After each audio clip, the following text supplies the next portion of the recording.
Everybody, welcome back to our channel. In this video, I'll show you the procedure to fix Fortnite FPS drop and low FPS. If you want to fix it, so you simply want to make sure to watch this video right till the end. So here what you have to do is, first of all, you could go with the Fortnite.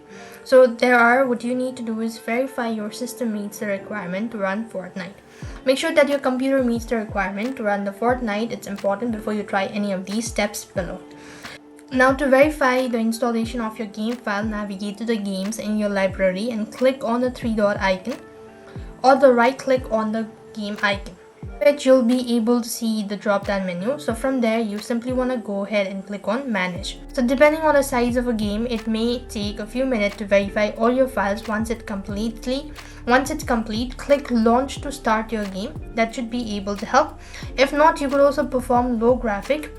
So in order to perform a low graphic, what you have to do is you want to open the Fortnite and click on the menu bar icon in the top left corner of your screen, and in the display option click on change rendering mode to perform low graphic fidelity, and then restart the Fortnite. See, that should be able to help you out.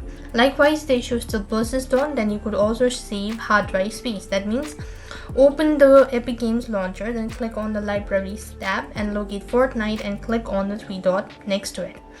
Then you should go ahead and click on the options button and uncheck the box next to use high resolution texture. This should be able to fix the issue all at once. And I hope the video was helpful. Make sure to like, share and subscribe. Thank you for watching. See you in the next video.